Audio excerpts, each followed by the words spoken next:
All right, good evening, everyone. This is the public forum for the Police Commission's NSA Ad Hoc Committee. On your screen now is the agenda for the evening. We hope to get a lot done this evening, and I want to welcome you all to the forum. We will be hearing from members of the public, and we have designated 3 minutes per speaker. If we don't have a lot of people who wish to speak, we can give those speakers more time. But we will monitor the attendees to find out how many we might have. I'm going to introduce you to the ad hoc committee. I am Commissioner Brenda Harbin Forte. I am chairing this ad hoc committee. In addition, there is the Police Commission Chair, Dr. Tafara Malele, who is present here this evening. You see her on the screen. Commissioner Jesse Shea is also present. She's a member of the ad hoc as well. We have former Police Commissioner Jose Dorado, and he was just on the screen. As she said, I don't see him still on though. We also have Mariano Contreras, a regular member of many ad hocs, Police Commission ad hocs. We have Reverend Dr. Jacqueline Thompson. She may not be on yet, but she is a member of the ad hoc. And we also have former Chief of Police Reginald Lyles. He is a member of the ad hoc. There will be other community members to be determined and added later on. With respect to more background, what is this ad hoc and what are we trying to do? There are 3 work plans, basically for the ad hoc. I call it our 3 R's.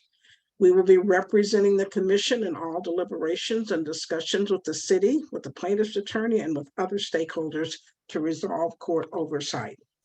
We will be reviewing the status of OPD compliance with NSA Task 5 related to internal affairs investigations, and also Task 45 on racial disparities in discipline. And we will be recommending also, we will be recommending policies and actions to continue beyond court oversight. There is a sense of urgency in our work. The next case management conference is on April 11th of 2023. The parties' joint case management conference statement is due by April 4. And on January 24th, the federal judge overseeing the NSA, the Honorable William Orrick, articulated his expectation. He said that while the police department is working on trying to implement the recommendations of the Clarence Dyer report, he wanted, and I quote, "I want the parties to engage in a discussion of how to move forward in a way that finally achieves compliance. And in this regard, I'm also interested in the perspective of the Police Commission." So our goal tonight, and what I want to tell you that the commission is that the NSA ad hoc is working on. So right now we are working on a plan to develop a plan that takes advantage of this invitation from Judge Orrick to set Oakland on a path toward structural and cultural reform. Specifically, the role we've carved out for ourselves is the one that the court expects the city to routinely carry out if Oakland expects to earn a resolution of the NSA. We have set out to identify the structural and cultural issues that were revealed by the latest compliance, the latest incident revealed by the Clarence Dyer Cohen report. And we want to develop a plan to use the commission's authority to drive new changes to remediate those issues. The overall goal and the overarching goal of this work is to reassure the court, reassure Judge Orrick that the Police Commission is prepared to handle the work that the monitor and the IMT currently handle, IMT being the independent monitoring team. The model of the police commission, as reflected in the charter, is one that serves as a conduit to community, as a forum for the residents of Oakland to be heard and exercise community control over the police reform process. This is one of many chances to demonstrate the value of Oakland's model of community-centered reform. The ad hoc's first draft plan was the subject of a public forum last Thursday, and today we're again inviting the public to address us, this time via Zoom, to continue to share their thoughts and insights about important cultural and structural issues at the department for the commission to include in its reform plan.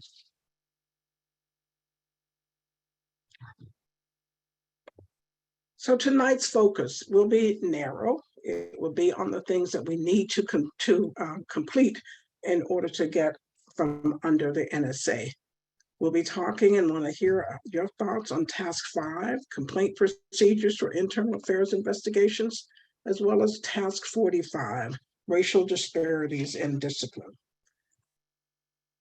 And to give you a little bit of what we've seen the ad hoc so far is that there are some barriers to NSA compliance. There are systemic or structural issues, and there are also cultural issues. And the ad hoc will examine both systemic or structural issues as well as cultural issues. Why are we here tonight? We want the community input on issues and barriers. We want the community's input on solutions. Tonight, as I indicated, there'll be limited engagement, 3 minutes per speaker. We'll be taking information. We'll be recording suggestions for later analysis. And you can also email further suggestions to opc@oaklandcommission.org. That's opc@oaklandcommission.org if you think of things that you didn't get a chance to say tonight. Let's look back at the Clarence Dyer and Cohen report. There were 8 recommendations for the OPD. One of those recommendations was that all personnel involved in the investigation and approval of cases conform to recusal standards that relate to conflicts of interest, to having relationships with the subjects of the investigation that may call into question the credibility of the investigation.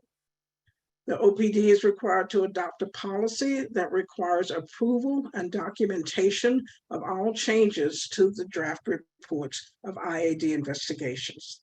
The third recommendation was for the OPD to adopt a policy that requires all briefings on an IAD investigation be documented. The next recommendation number 4, was to adopt a policy requiring the chief to read reports of IAD investigations before signing them. The 5th recommendation was for OPD to adopt a policy regarding acceptable personal relationships between sworn members, and also have a policy that covers when and how such relationships must be reported. The city currently has a policy that applies to represented employees, and that policy is a disclosure within 60 days of a relationship. And the 6th recommendation was to review implementation and training regarding policies governing the use of OPD issued and personal cell phones, and develop that policy that would prohibit use of personal cell phones for any work-related communications. The 7th recommendation was to revise the rule regarding physical fitness for duty to explicitly include mental health fitness for duty. And the 8th recommendation was to review and improve policies, practices, and training regarding investigations of members accused of criminal misconduct to ensure rigor and accountability. I should let you know that OPD is working on these policy revisions. They've been working fast and furiously on them. They have drafted some policies and have already submitted some policy changes to the independent monitoring team. When all of those policies have been approved by the independent monitoring team, they will be coming to the police commission for final approval. So we'll have an opportunity to weigh in on those policy changes. In terms of systemic issues and solutions that the ad hoc and other members of the commission have identified, one of the problems that was with the incident that was the subject, or the incident that was the subject of the Clarence Dyer report, was that the police commission did not know the investigations. We did not know that the investigations had been referred out to an outside investigator. We did not know, for example, that our chief of police was under investigation. So one of the things that we think is a systemic issue that requires a solution, and the systemic issue being untimely or no notifications to OPC and to the Community Police Review Agency, to CIPRA, we would like to reform those OPD policies that are related to referral of investigations to outside agencies. And again, by the way, I should advise you that these are thoughts that members of the ad hoc have identified. None of this is set in stone. This is not an inclusive list. It's not final. We are just throwing out some things for discussion. And with respect to reforming policies about referral to investigations to outside agencies, there might be a possibility that we enter into a memorandum of understanding with the police department, with the city, about how we make sure that the commission and CIPRA are kept in the loop. We need to review the referral process for CIPRA to handle internal OPD complaints. Right now, CIPRA does not traditionally handle internal OPD complaints. There are certain circumstances when they can, and there are other circumstances when the commission can direct the CIPRA to investigate certain complaints. Another possible solution could be monthly reports from OPD to the commission regarding the number of public and internal complaints. And that would do two things. One, it would make sure that the commission knows that there are these internal complaints that may be high profile complaints. And it would also be a check and balance, so that with these monthly reports and CIPRA's own records, the police commission would be able to determine whether or not the numbers jibe and whether or not we are getting information on all of the possible complaints. We think there ought to be a 24-hour notification to CIPRA of all internal complaints, criminal allegations, or implications, and outside investigations. So if they go outside the police department, we want to be able to know about it so that we can subpoena records or direct CIPRA to investigate. And we think that the commission should establish a protocol for CIPRA to investigate all complaints against captains or higher. Another systemic issue, which is sort of related to the last point and a possible solution, is that there's a lack of city protocol for serious incident notifications to the commission chair, to the inspector general, and to the CIPRA director. So maybe what we need to do is to have the city consider broadening the definition of serious incident to include IAD or outside investigation of the chief, the assistant chief, and any deputy chiefs, so that the commission chair, the inspector general, and CIPRA will get notification and can take action if needed. We'll be looking to you tonight and hoping that you will provide some other solutions for this type of systemic issue.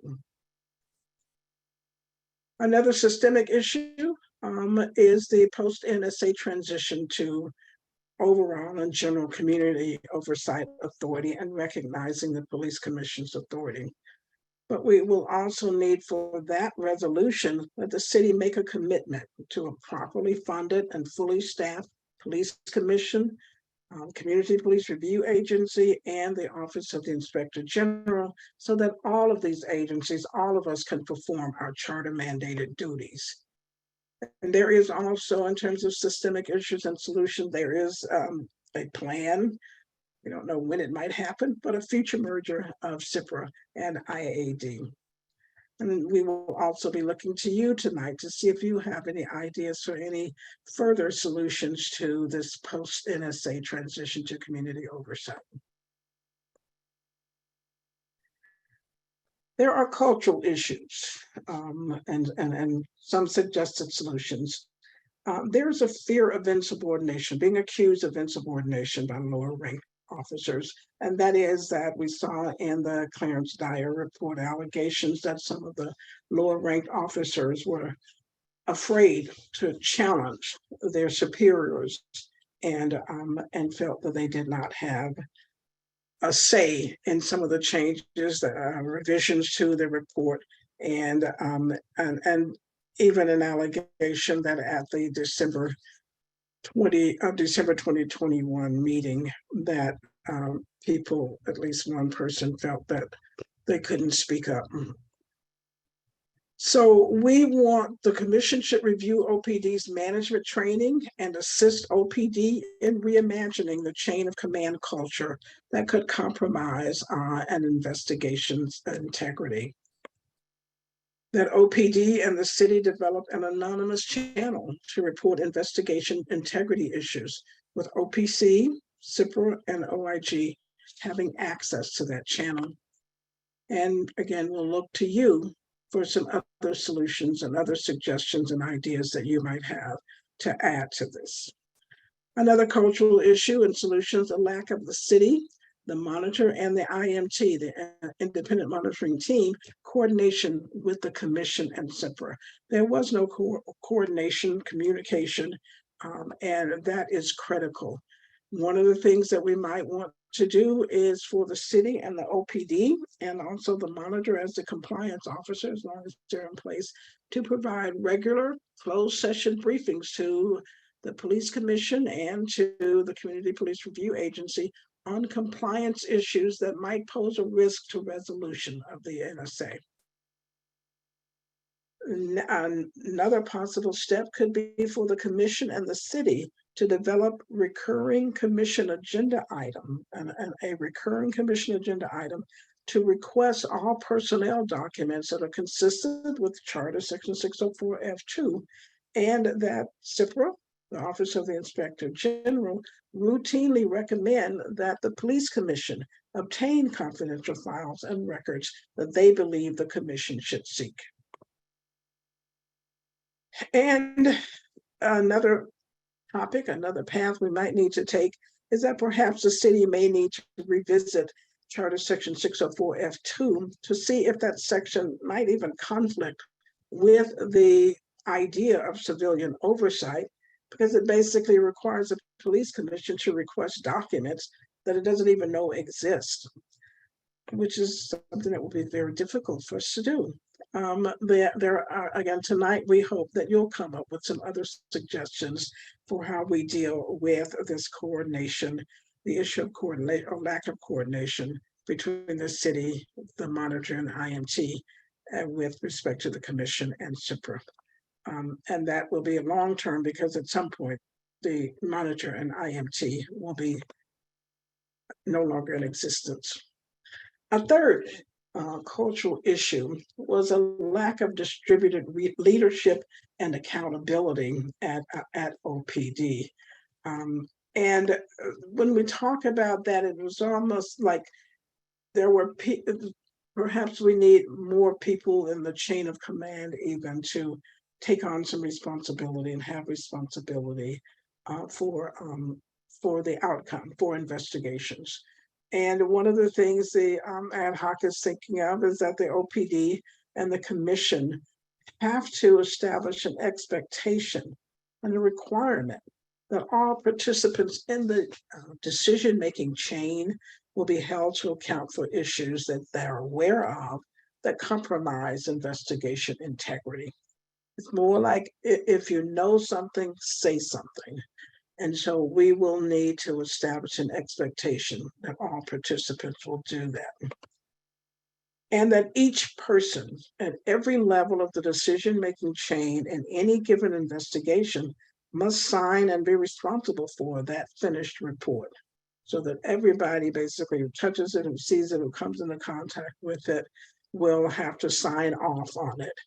And again, I know that the police department is working on protocol for that.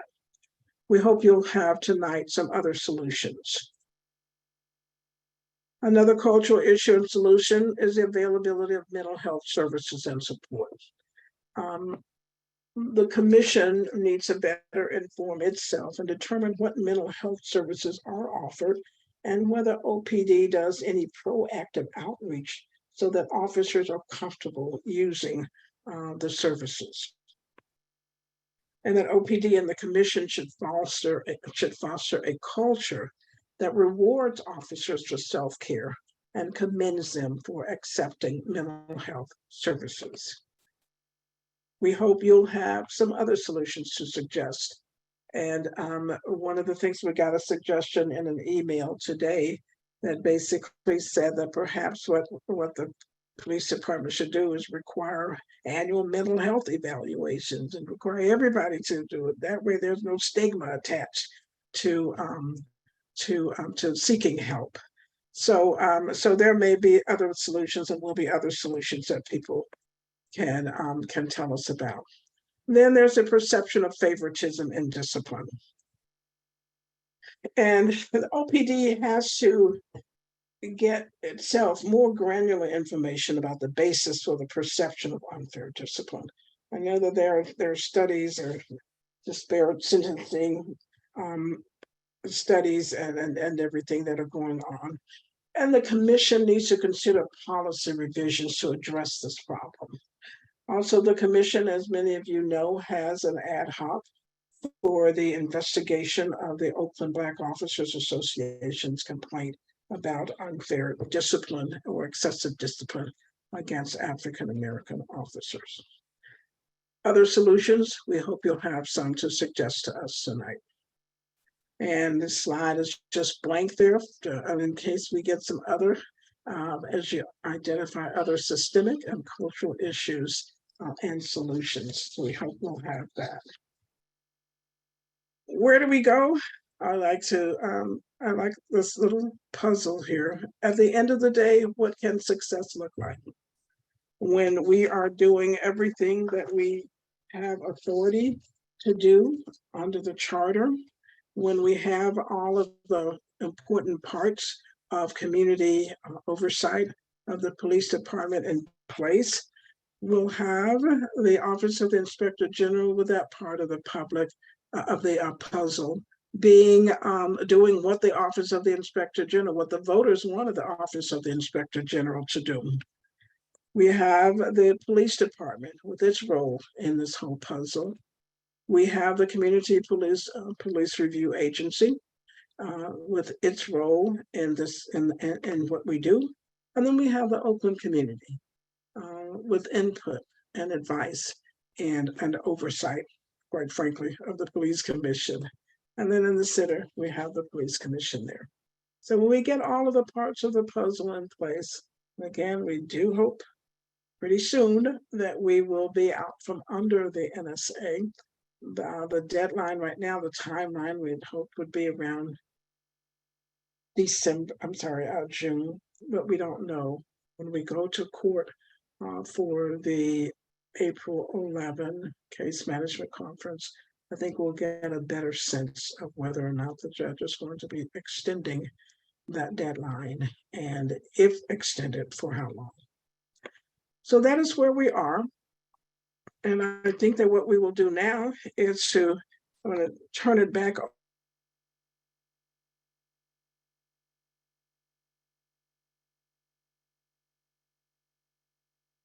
Did we lose her?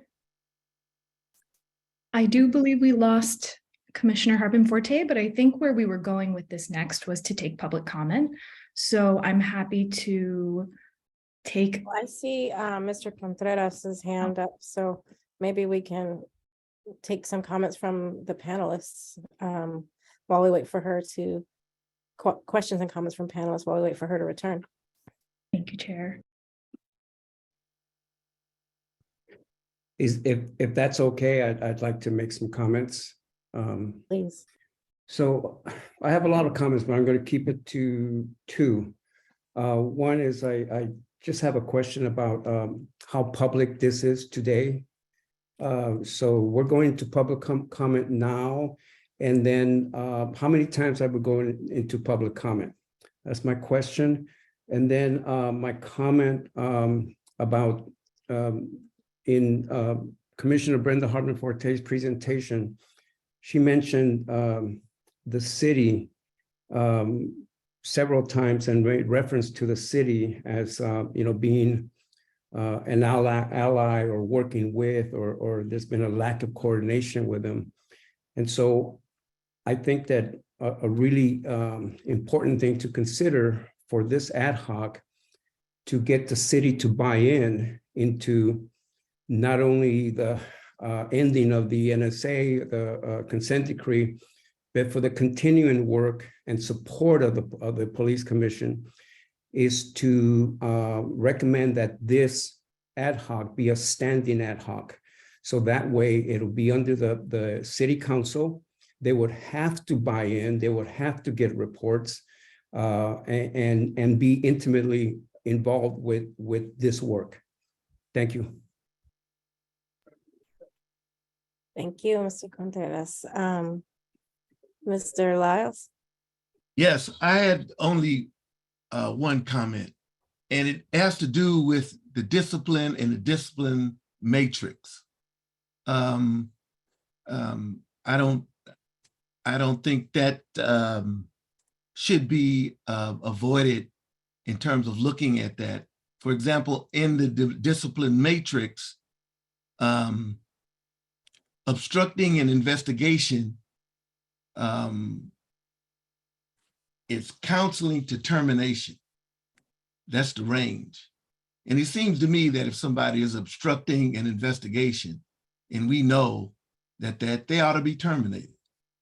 That's just my opinion. If you want the officers to abide by your rules, there's got to be some discipline, some punishment to coincide with the violation.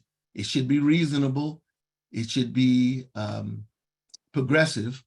But if somebody is obstructing an investigation, they ought not be a police officer because they can't be trusted. They're dishonest.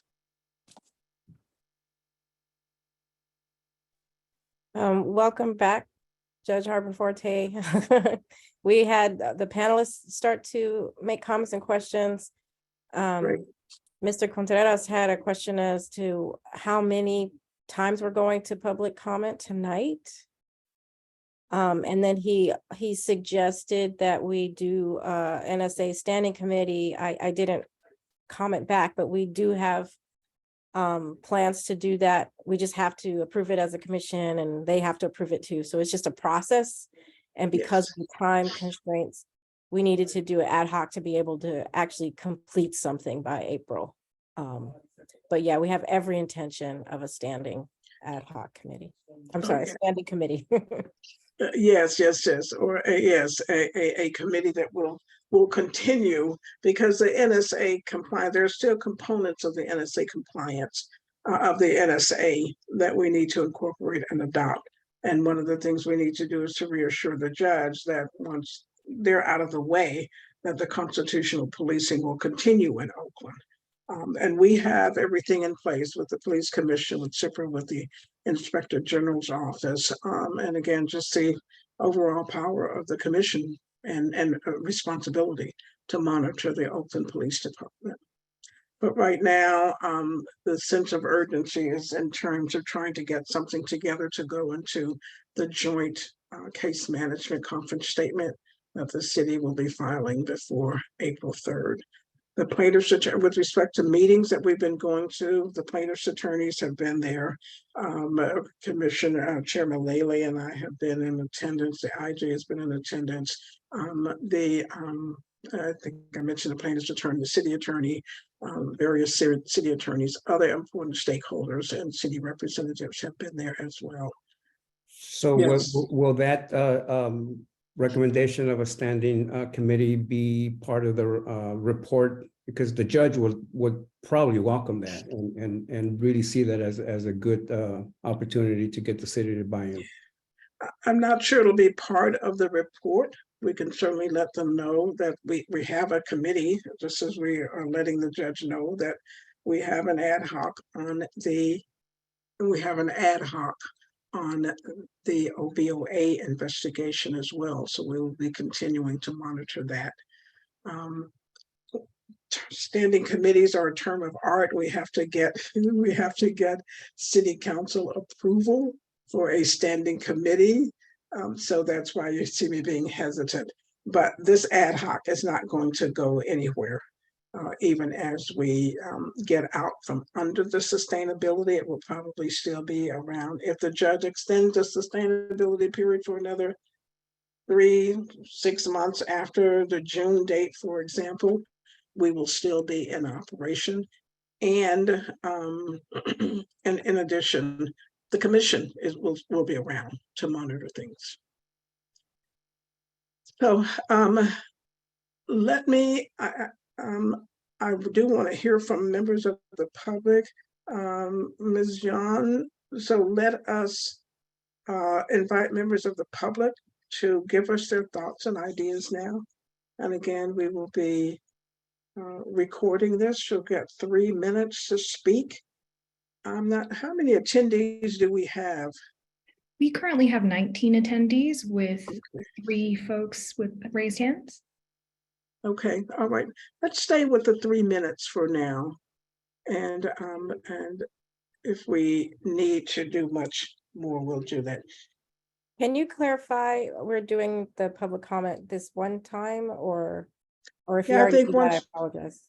No, I'm sorry. I think one time we'll do one round of public comments to try to get everyone in. And it is 6:34 now. So we will, we can get public comments, get a round of public comments, and then see where we go. And we can have further discussion among members of the ad hoc. And if anyone has a burning need from the public to say something else, we're going to try to be flexible. Thank you. Okay. Thank you. Any other questions from the ad hoc members? Okay. All right, let's go ahead. All right, first in our queue is Paula Hawthorne.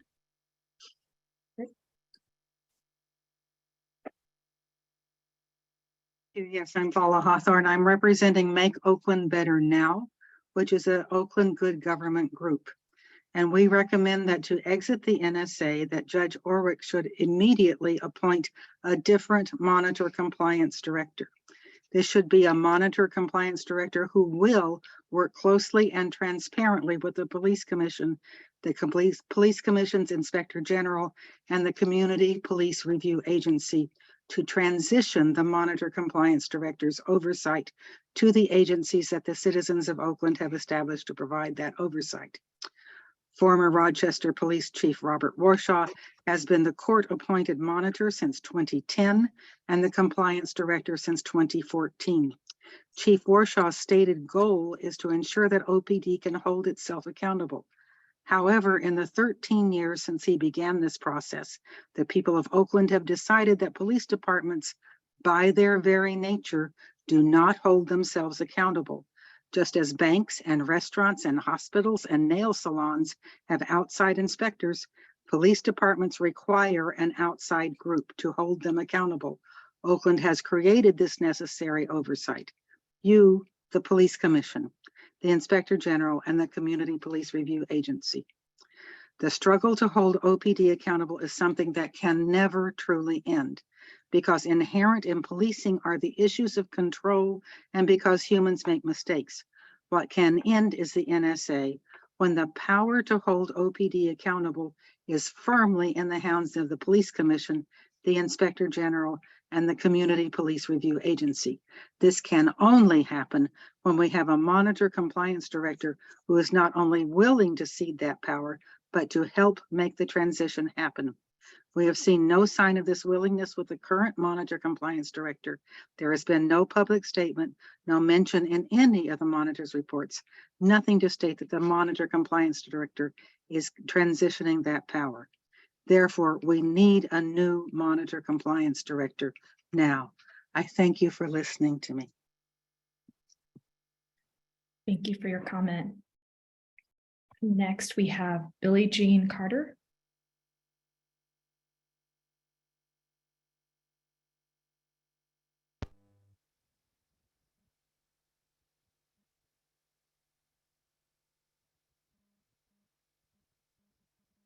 Whenever you're ready.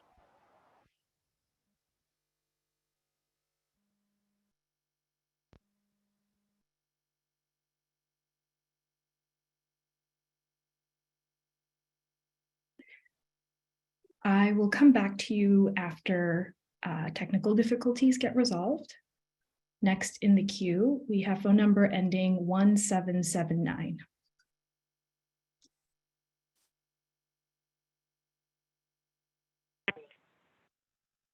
Yes, this is Mary Vale. Can you hear me?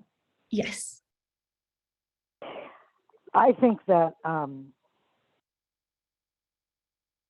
one of the biggest challenges, both now and when the city decides to ultimately transition most of the IAD cases to CPRA, is, and this issue is outside the immediate purview, but you're ad hoc on the procedures for CPRA. CPRA has, never, as far as I know, had much standard procedures, both for the benefit of the public and the employees that are doing the work. And my experience of the NLRB is we always knew what the scope was going to be, what the tasks were going to be. We deal with the parties the same way, depending on the issues from case to case. And there's a lot of work to be done. It won't all get done by April, but we need to have a hard start on it so that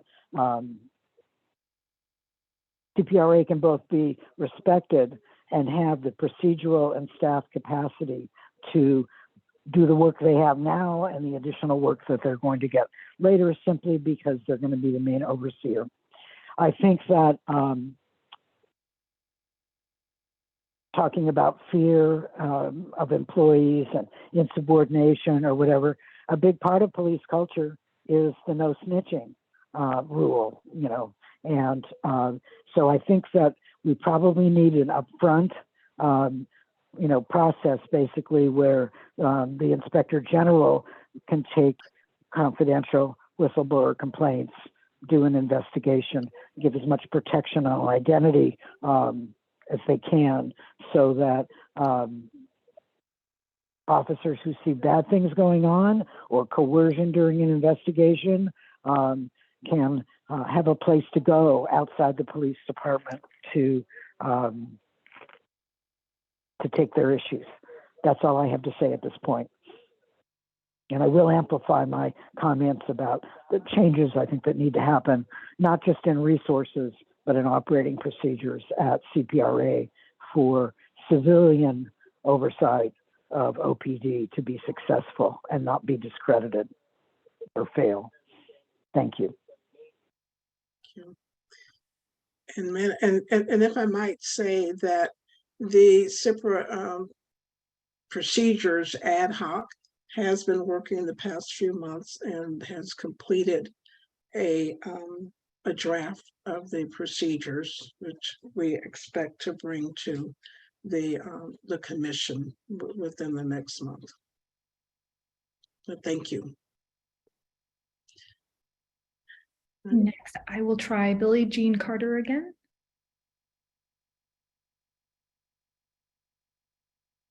Can you hear me? Yes. Oh, wonderful. Sorry about that the first time. Okay, my concern is from talking with people in my community the last couple of years when they lodge complaints with internal affairs and the new also of the internal affairs with the Oakland Police Department, as well as these new committees that have oversight. What I am hearing is that people feel like they just get lost in the process. And I'm just wondering if there is a way that when people do bring a complaint and it works its way through all of these committees, is whether or not there can be a single point of contact for the complainant. Because from what I am hearing is that people know their complaint is somewhere working through this system. They don't know where, they don't know who is handling it or what is happening with it. Now, I know this might not seem like a very important issue, but when it comes to a person getting up enough nerve in the first place to file a complaint against a police officer, I think it is important that they feel that their complaint, you know, while it's working its way through all of these committees, is not just a complaint, but they're being treated as a person. So I hope my concern is being understood here. Thank you. Thank you for your comment. Next in the queue is Rashida Grenache. Thank you. And I want to thank the previous speaker. I think she made a very compelling point, and I certainly agree with it. First of all, I want to thank the ad hoc for including us in this important undertaking. I do believe that the preliminary recommendations that you're looking at and considering and the issues that you've defined would benefit greatly from input from the Inspector General as well as the CIPRA director. A good deal of the actual undertaking and implementation of the policies that you are considering will actually be under their agencies in terms of monitoring, auditing, and investigating. That's what they do. So I would hope that as you are continuing this process, that you will welcome and solicit input from both the IG and the CIPRA director to inform the work as you move forward. Thank you. And I can respond to that. The CIPRA executive director has already provided input. Many of the recommendations that we mentioned about CIPRA came from the interim executive director. The IG has been at the meetings with with the police department, with the plaintiff's counsel, and with others. And so obviously, and of course, their input will be included and will be solicited. Whether they'll be formal members of the ad hoc, we don't know. We'll take their cue from them. But we have already worked on the CIPRA procedures as well about a number of things, but CIPRA in particular has been at the table. And they submitted recommendations to us, which we have incorporated. The Inspector General was invited to submit some information to the city attorney and to the working group, but did not submit anything in writing yet, but we certainly will solicit her input. All right, we can move on. Thank you, Judge. Next in the queue, we have Omar Farmer. Good evening. Thank you for putting together this ad hoc. I have a couple of questions to start off. One is transitioning out of the NSA at the end of the 1-year sustainability period or at the end of a couple extra months added on to that, is that a foregone conclusion? Because from the beginning, this is the shortest sustainability period when compared to other departments that were actually in a consent decree or consent decree-like structure, who had hundreds of tasks to resolve and did it in half the time that OPD did. I think it's just unrealistic and poor planning to think that they were going to do that in a year from the get-go. And now we've seen that they were unable to do that. There are also multiple reimagining public safety task force recommendations that have addressed this very thing with the NSA and sustainability.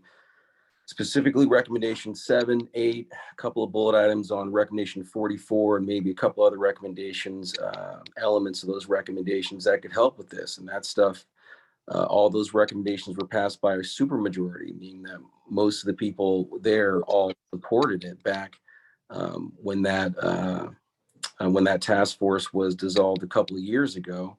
And I think it would help with sustainability now because we're seeing some of the same issues still pop up. A couple of the things, elements of those recommendations that could help with sustainability, just a couple, I can't do it all in 3 minutes. But one, and this bullet item actually came from Jim Channon when he was giving a speech on how the Detroit Police Department ended up getting out of their consent decree, is to audit each task during every audit, every time there's an audit, not just selectively picking a few to audit each time. And I think Detroit had like 160 something tasks that they were auditing every time. So it's doable with their 51 tasks, I believe. More transparency on the NSA webpage, more transparency about just the NSA in general from the police department. Don't say that it's an ongoing case that they can't discuss. It's not an ongoing case, it's a settled case. And they can absolutely discuss it. All these other departments that are under consent decree, they discuss it. And they have much more in detailed web pages. Put civilians on force review boards to improve transparency in the discipline process. Even a couple of chiefs ago supported that idea. And as one of the initial callers said, appoint a new monitor and compliance director. But I think you need to have separate monitor and compliance director because that's how it was initially supposed to be set up. And that would help you prevent issues of bias or conflicts of interest between just having a police czar. But I don't know if the Office of Inspector General is ready to do that. I'm going to get cut off. So thank you. Thank you. Next in the queue, we have Ann Jenks. Good evening. I'd like to thank Reggie Lyles, Mariana Contreras, and former Commissioner Dorado for agreeing to participate in this ad hoc. And I'd like to thank the commissioners for adding some community members to the ad hoc. I am, however, concerned that it appears to me, and I'd love to hear that my sense of this is wrong, is that they're joining after this presentation was already drafted. And the dynamic of joining, when you're presented with a document, you react to that document. It steers the conversation. It's a very different engagement than if you are involved in the formulation. So it's not engaging people from the beginning, and certainly the public hasn't had the opportunity to watch these formulations from the beginning or these conversations. And that's a real problem in terms of the transparency of this ad hoc and the work that comes out of it. I would like to know if all future meetings of this ad hoc are going to be public. I know there's another public meeting, but that's different than saying all of the meetings will be accessible to the public, or will there be private secret meetings in between?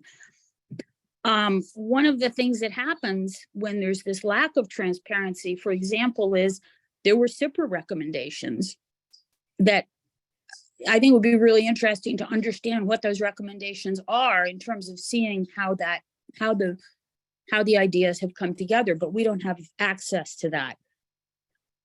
My concern about these proposals is that I feel like they're overly responsive to the specific situation, almost reactive instead of looking at the entire landscape. Hopefully the standing committee will be able to address kind of some of those broader issues. I my sense is that there's not a perception of favoritism in discipline, but there is a fact of favoritism in discipline within OPD. I'm concerned about the underlying assumption that the goal is to get out of the NSA rather than have the structures in place for constitutional policing, which I think is the goal, rather than getting out of the NSA. And then two other comments I don't understand, and I think this is a reflection of, what is it called? When you stop focusing on the mission, where you're talking about the mental health of officers, which is a fine goal, but I don't understand how that directly relates to the constitutional policing in the NSA. And my 3 minutes are up. Thank you. Thank you.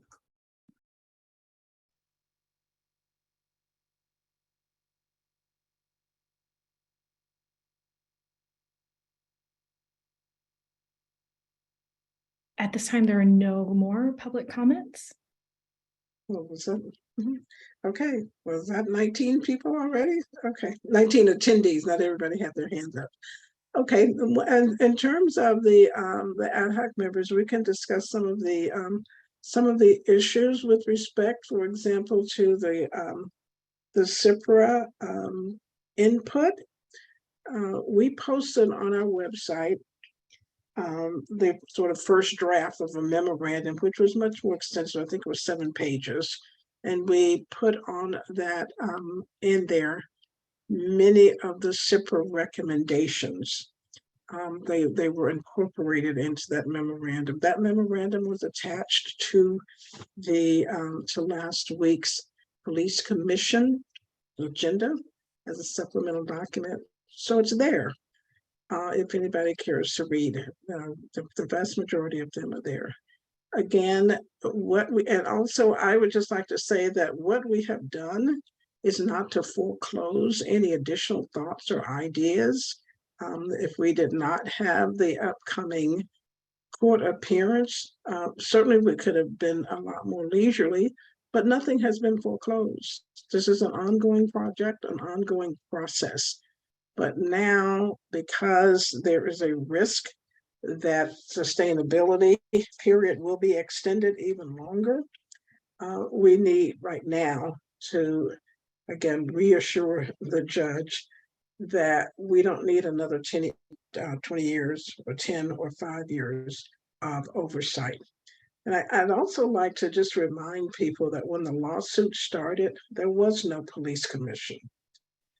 There was no oversight. There wasn't even CIPRA in its current iteration. So when we had, when it started, there was not community oversight. In the meantime, you have Measure LL and Measure S1, the powers and authorities of the Police Commission to oversee the police department have all developed since the lawsuit was filed. And we need to make sure that everybody is aware of that and everybody remembers that we have a structure in place for the community to oversee the police department and to ensure constitutional policing. So there will be a lot more work to do. We cannot, we want your input and your thoughts as a way to look forward and to move forward. Nothing is ever going to be perfect when we set up ad hocs. There's always an organizing meeting and people are there. I remember also that for community policing, we had those Saturday meetings. They were open to the public. Not many people attended. They were on Zoom. There is no reason that the NSA, this NSA ad hoc, can't be accessible for Zoom meetings, and I don't have any reason to believe that people won't participate. To tell you the truth, I expected many more people tonight at this public forum, but some people just don't want to participate. So we can make it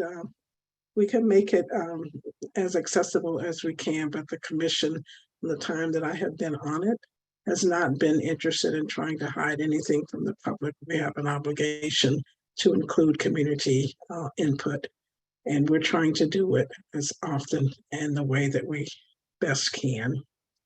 So, Madam Chair, you had your hand up, and then I'll go to Mariano. I believe his hand up was first. I'm sorry, Mariano was first. Mariano, I'll hear from you. Thank you. Thank you. I don't know what the order is here. So just in terms of, and please correct me if I'm wrong, if I'm not following protocol. I don't know if we as community ad hoc members are able to respond or address concerns that the public has made. But in reference to a couple of comments, I believe it was Omar Farmer, in terms of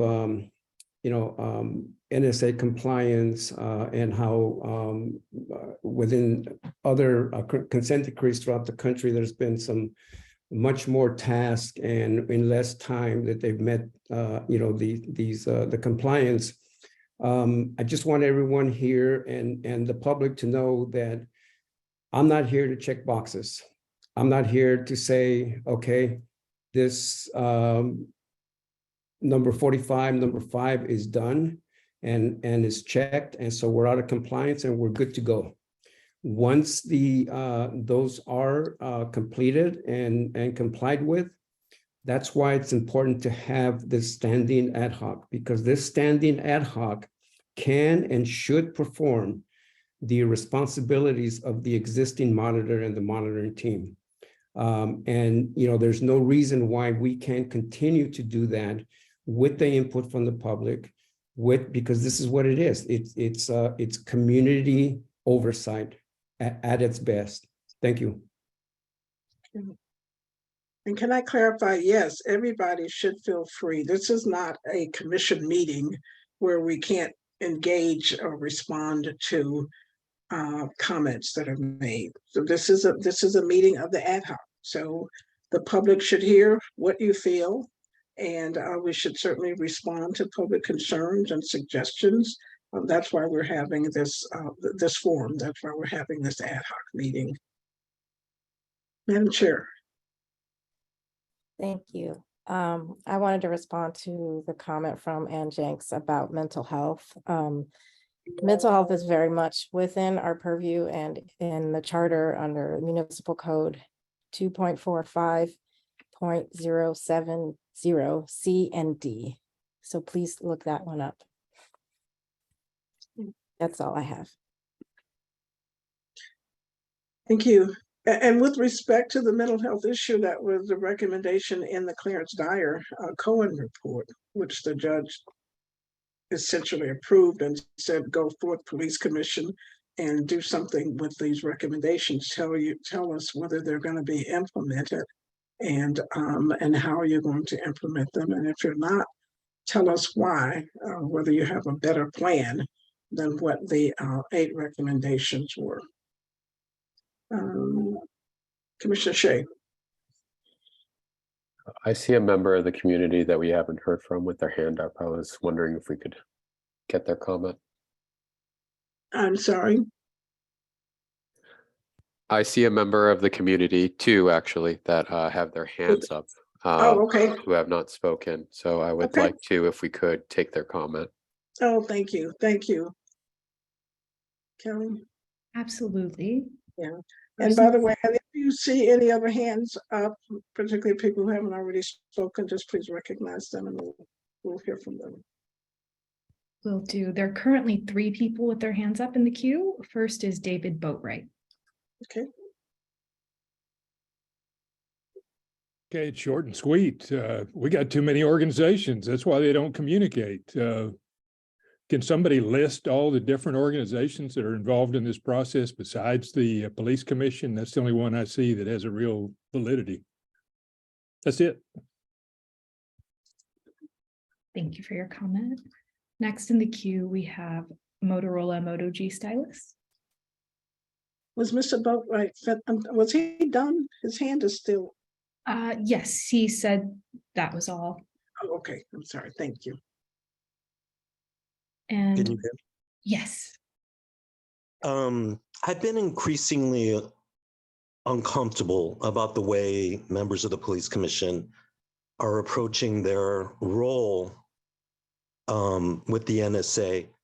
The police commission isn't a party to the NSA. And that's why when the judge addresses the police commission, he makes it discretionary.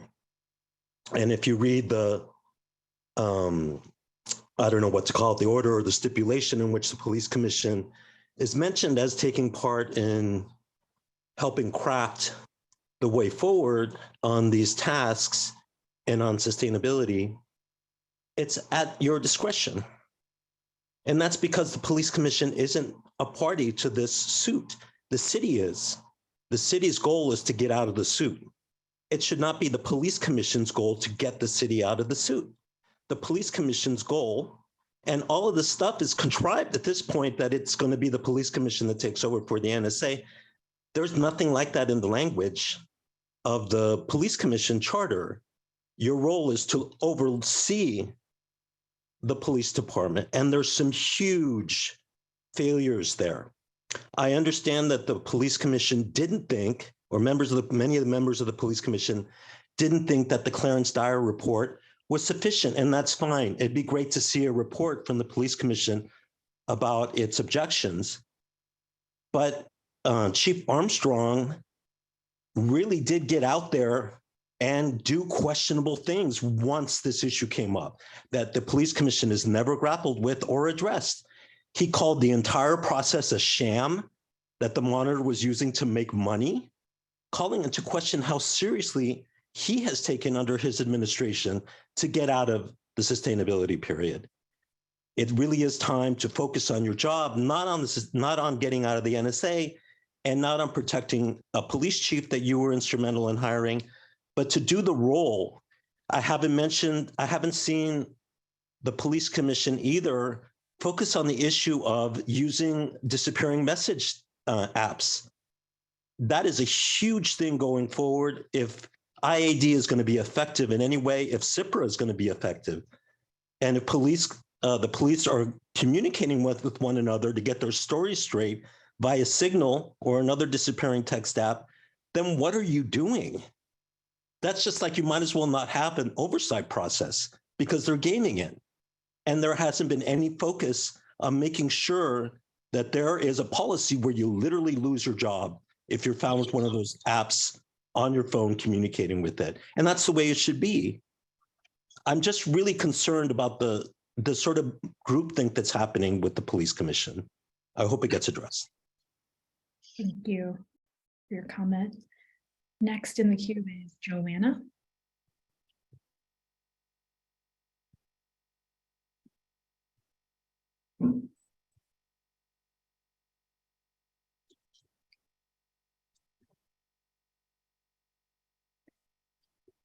Joanna, I've asked you to unmute, so there may be a pop-up that you can click.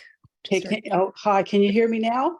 It's perfect, thank you. Oh, great. Okay, so the reason why people probably aren't calling or participating is because they don't know. Because I just found out yesterday, and it's like it's my first time, listening in. But I was a chief steward at one time at work, and you were talking about how people file complaints and they never get addressed. And I know that for me, when there was like a discrimination, something that came about discrimination or sexual harassment, there's a criteria. And if they meet this criteria, then there was something. And so I think sometimes it's just like a train wreck when things happen, or a car wreck. Everybody's staying on a different side of the street and everybody sees something differently. And I don't know if that's something that there could be like a criteria where if these things are met, then the complaint is legit, and maybe both parties or somebody needs to tell them what it is. I mean, like, have that discussion, why you think you're right or why they're wrong, or why the police is wrong and why you're right and stuff like that. so that they can engage to stop that. Because I know where I live, there's like organized crime here, and they steal cars and stuff like that. And the police came with 2 tow trucks, they took everything. And the guy was yelling at him, and he was calling them names and stuff like that. And the police, but and he was like trying to make them fight with him, but they wouldn't engage. And so they did their job. So if he were to file a complaint, I couldn't say anything bad about the police because they were just doing their job. But at the bottom line is that everything that they were taking away was stolen. So I don't know. That was just a thought. I don't know if you have anything like that in place, but maybe that would be helpful. But thank you for being there. Thank you. This is another call for public comments.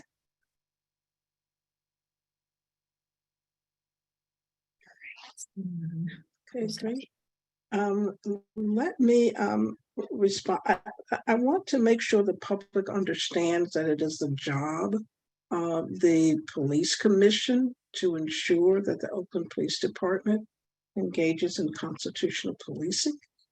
So it is, let me read section 604 of the charter. 604A says there hereby is established the Oakland Police Commission, which shall oversee the Oakland Police Department in order to ensure that its policies, practices, and customs conform to national standards of constitutional policing. So that is our job, and that is what we are to oversee. And that is one of the reasons why certainly it's time for the Oakland Police Commission to do what the voters wanted the Oakland Police Commission to do, and to oversee the police department. So it's not just a question of getting out from under the NSA. The city has spent millions of dollars on the NSA. We don't have funding, budgets are tight, we don't have enough people in CIPRA. There are not enough employees. The IG needs more money for employees and for investigators. The police commission needs more staff, and money is going elsewhere. So if we are able to do and to perform our charter duties and responsibilities and have sufficient funding, there's no need for the duplication of a federal monitor. So I think people should remember that this is our job. Madam Chair. I just want to echo what you said. Because we have a duty to approve the policies, if the monitor is telling us which policies we have to work on, then that's what we're working on. And there are policies that I feel are more consequential to Black community, like racial profiling, that I would have loved to have spent these 2 years researching and deep diving into how our city can lead the nation with that, with policing. But instead, the time that we do have, which is precious, is reacting to the monitor's priorities, a federal agent of a court, rather than to our priorities as people of color who are civilians who lead oversight in Oakland, as opposed to the monitoring team. So for my part, I would love to be able to set the direction of what oversight looks like in Oakland, rather than respond to someone else's direction and react to their oversight priorities versus ours. And can I make one other point about the distribution and notice? There was wide distribution and notice of this hearing. It went to all city council members, went to the mayor's office. They were asked to distribute this to their constituents. It went to, for example, the NAACP. It went to the Coalition for Police Accountability. It went to a number of community groups, and everybody was told, please tell everybody about this meeting tonight, and also that there will be another public forum for next week as well. I also want to say that with respect to the CIPRA policies and procedures, there certainly need to be improved. And that's one of the things that the ad hoc is working on to try to get them improved. Mariano is on that ad hoc, I believe, as well as Chief Lyles, Pastor Jackie, Pastor Thompson's on that as well. So we are looking through it, and there were times when things fell through the cracks. Complainants were not even notified that their case had been closed, but those kinds of things are being fixed, so to speak, in the policies and in the procedures. So certainly there's work to be done, but a lot of things are going to come down to a matter of funding. And I think we've already been told that the police commission needs to cut how much from its budget, Madam Chair, how much? 20%. I'm sorry, 20%. 20% from its budget. And so as we talk about performing our charter duties, it's about doing everything with less money.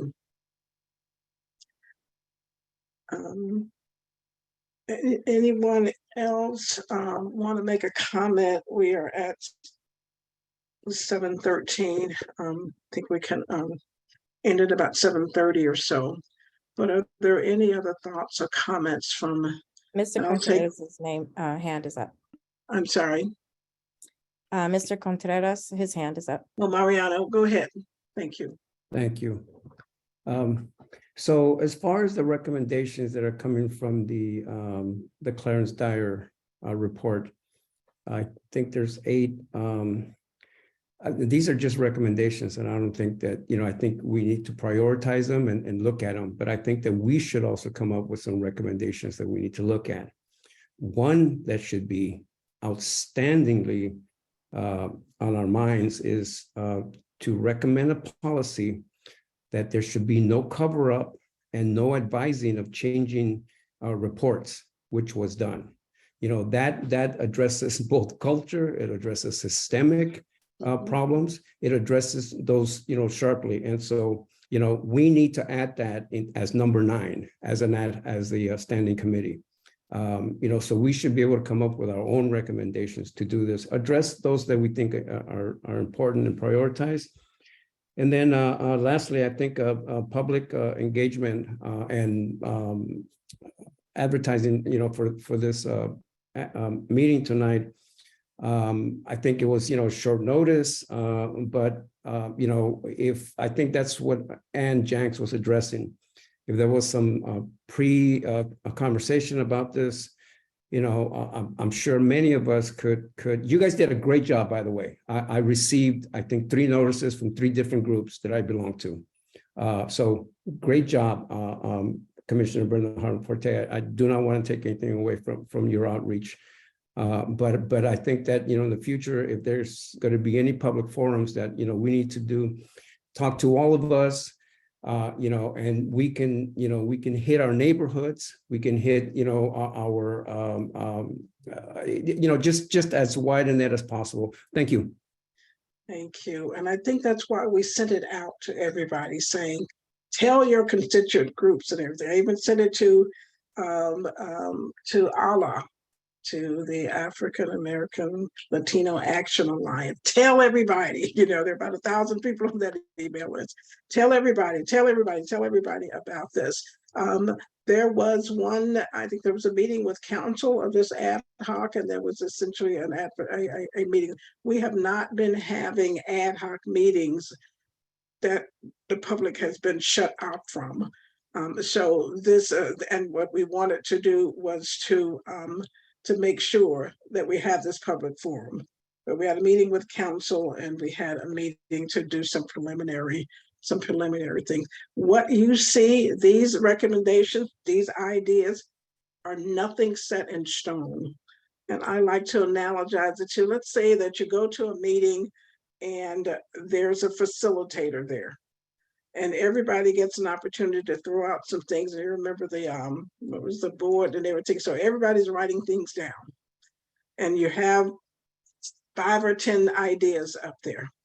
Well, if you're at the end of the line in terms of throwing your idea up there, you're not being prohibited from putting your idea. It may be that somebody else has already thought of what you wanted to say. So this is really nothing more than there were some preliminary things, some ideas that were put on paper, but there was not in any way to foreclose any public participation. And we expect and hoped that people would come up with different ideas, identify some different issues. And that's the beauty of public input, the beauty of community engagement, to hear from the community and get an idea of what their concerns are.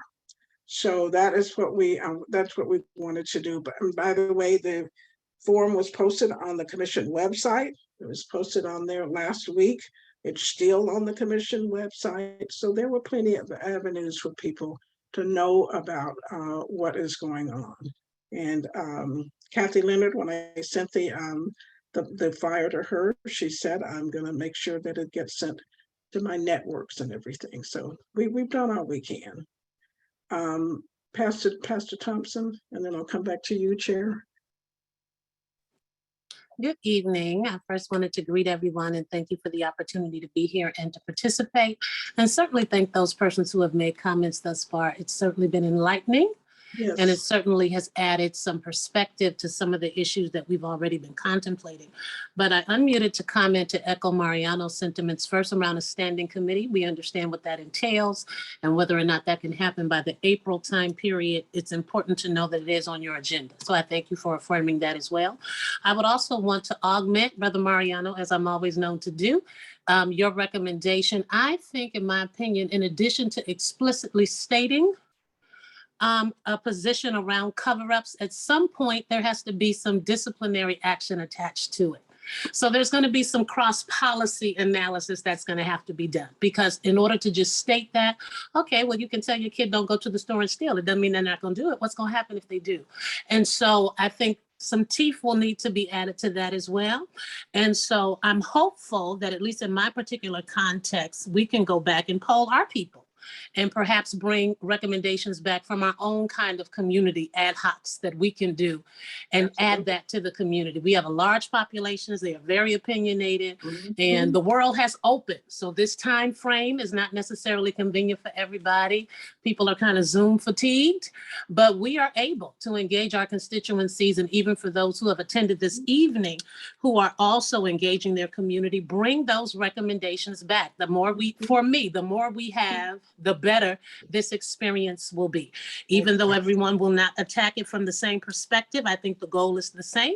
And that's to have the safest Oakland that we can, to have a police department that will engage in constitutional policing and who will serve the needs of the people as the people have defined.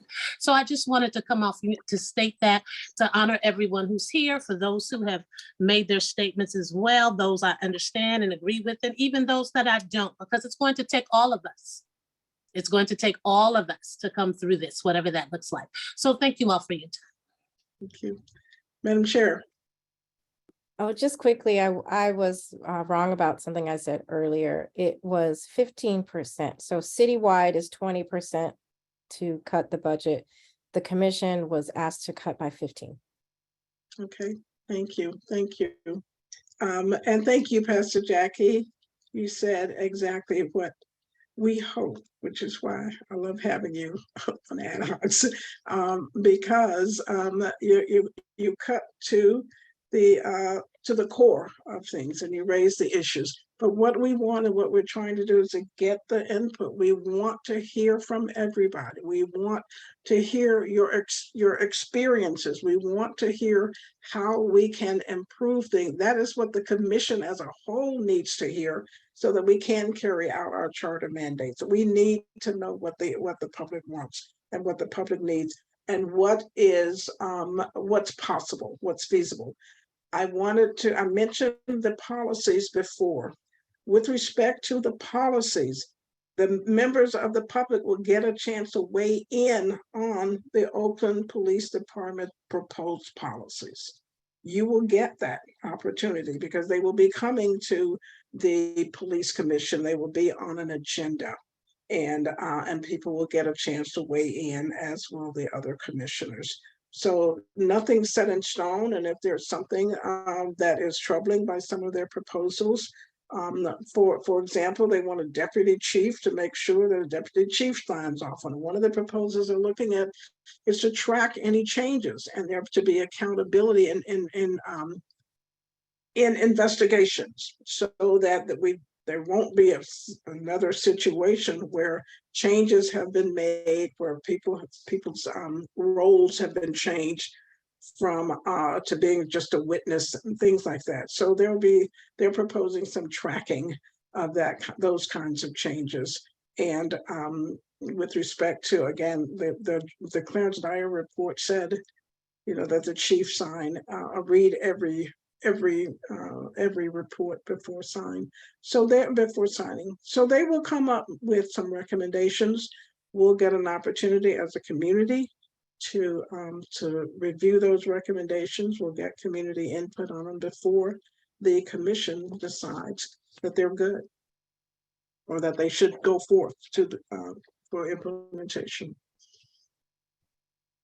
There are more hands up. Okay. Whose hand is up? So we have two members of the public who've already spoken tonight, and we also have former Commissioner Jose Dorado's hand up. So however you'd like to proceed, Judge. Let's hear from Commissioner Dorado, former Commissioner Dorado. Thank you very much, Commissioner Harbin-Forte. And thank you to all that are participating, obviously including the community. I always hesitate to follow Pastor Jackie in her eloquence. Let me just say that with all due respect to a great admirer of Paula Hawthorne, Make Oakland Better Now is an organization that's done great work in the past.